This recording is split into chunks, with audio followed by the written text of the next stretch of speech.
Olá, boa noite. Vamos conversar agora com Sérgio Real, presidente do Santander. Aqui comigo no estúdio, a colega Thaís Herédia. Oi, Sérgio, tudo bem? Tudo bom, Raquel? Tudo bem, Thaís? Um prazer estar com você. Sérgio, eu queria conversar um pouquinho com você sobre os impactos do coronavírus para o crédito e para o setor bancário.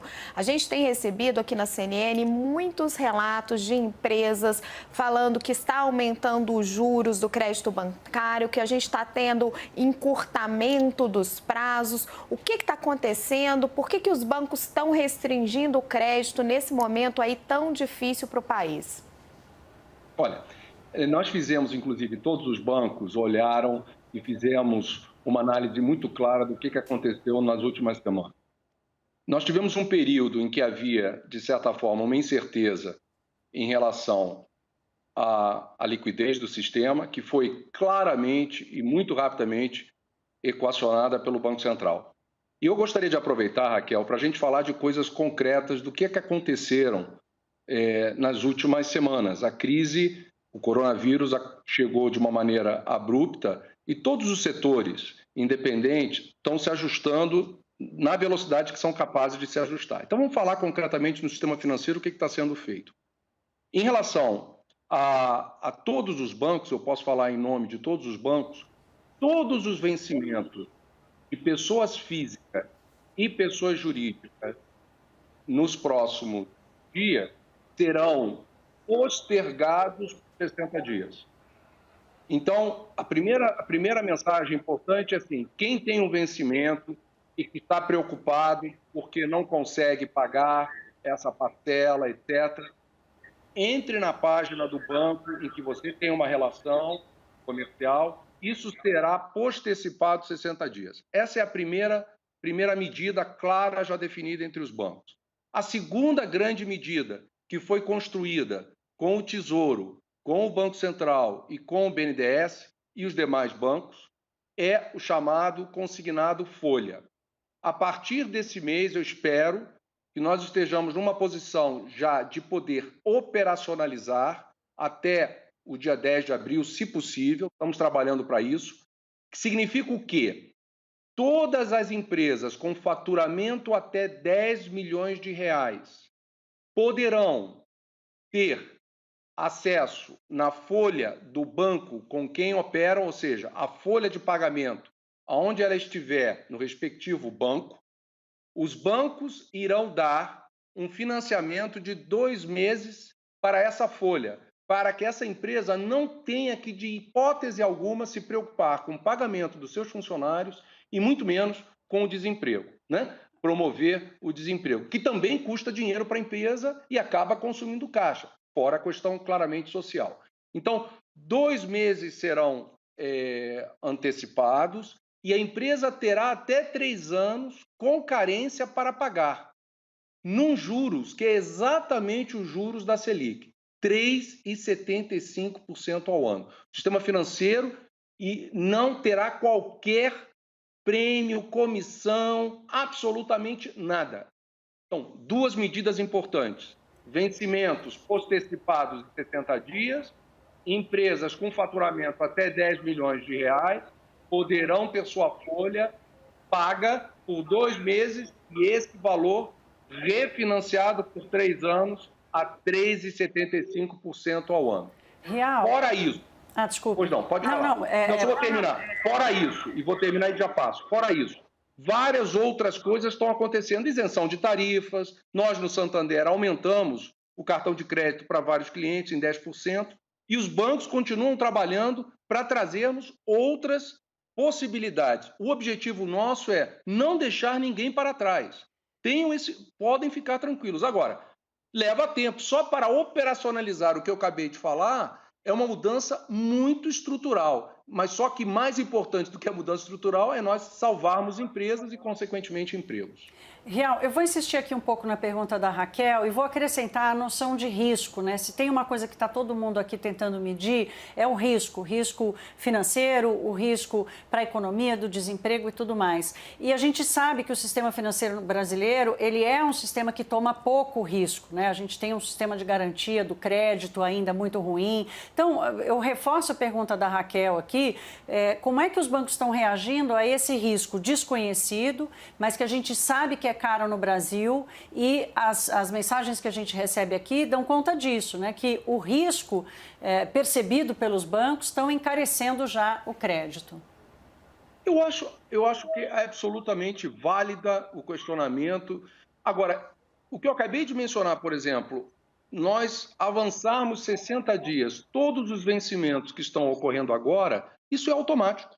Ninguém está discutindo o risco nesse momento. Por quê? Porque ninguém sabe o impacto da crise sob o ponto de vista econômico. E tem duas coisas que nós sabemos, que haverá para os bancos mais perdas, inquestionavelmente, e que estaremos enfrentando, a nível mundial, uma recessão. Isso é dado. Só que, nesse momento, tentar calibrar risco seria a última coisa que a sociedade precisa, o que não significa que não possam acontecer casos pontuais. E aí a imprensa e a mídia têm aí um benefício enorme de nos ajudar. Eu queria só cotar o Yuval Harari, que falou uma coisa que eu acho que a grande vitória desse vírus é fazer com que a sociedade não consiga estar junta, unida, em prol de sair mais forte.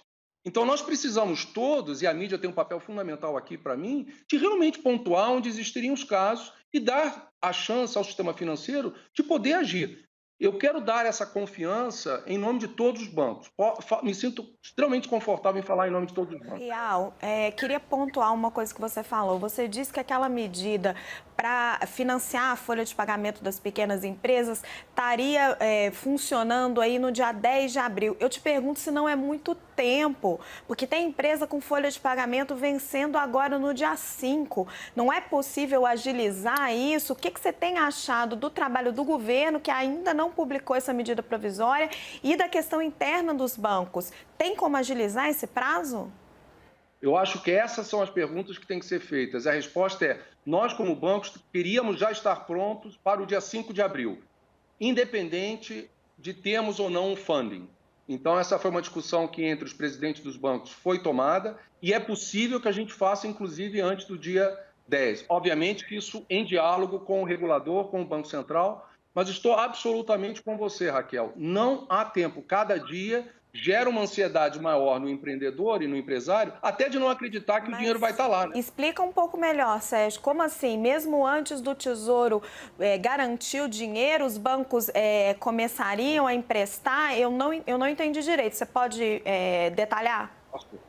Posso. A MP e a estrutura desse consignado folha, obviamente, implica a garantia de 85% por parte do Tesouro e 15%, foi o desenho feito, por parte dos bancos, e o funding, que seria estruturado através do BNDES também. Então, meu ponto que eu estava dizendo é: tão logo a MP esteja de pé e basicamente alinhada com os poderes da República, nós não temos que necessariamente esperar pelo funding no BNDES para começar a agir.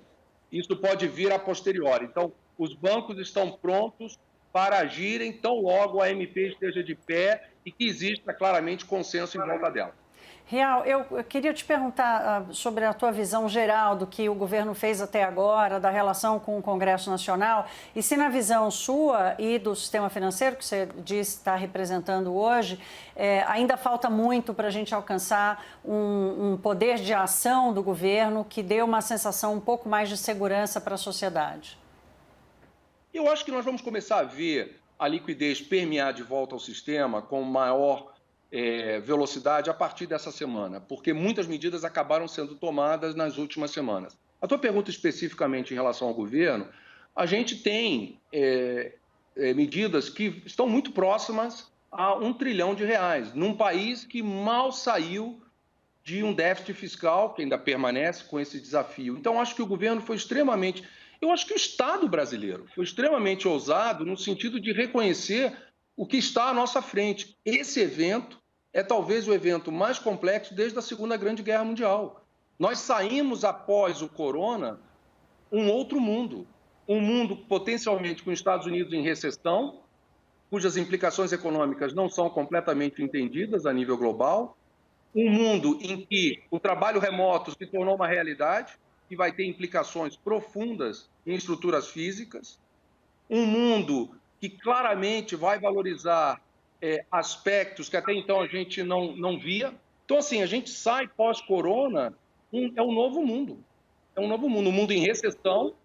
Agora, também um mundo cuja ciência, independente da discussão de não globalização, nunca esteve tão alinhada como nos últimos séculos. Nós temos todos os cientistas trabalhando em mãos, juntos, para a solução do problema. Que isso seja um sinal do novo mundo que surge pós-corona, um mundo mais integrado. Nessa linha do financiamento à folha de pagamento das empresas, o juro é de 3,75 a taxa Selic e os bancos não estão cobrando aí o seu tradicional spread. Mas eu queria entender se essa linha também não é benéfica para os bancos, porque os bancos não estão cobrando o spread, mas em compensação pode evitar aí uma quebradeira de clientes dos bancos que dariam um calote. Essa MP é benéfica para os bancos? Essa MP é benéfica para milhões de empregados, assalariados, que terão seus salários confirmados. E a partir desses assalariados, permanecendo empregados, nós temos todo o Brasil informal funcionando. Cabeleireiros, as cabeleireiras, todo mundo informal que vive em função de uma grande sociedade assalariada. Tendo dito isso, na média, é bom para o sistema financeiro. Não se enfrenta crise com o sistema financeiro débil. A gente enfrenta a crise com um sistema financeiro forte que seja capaz de emprestar e fazer parte da solução. Rial, agradeço muito a conversa, agradeço aí a minha companheira Thaís Herédia. Muito obrigada, boa noite.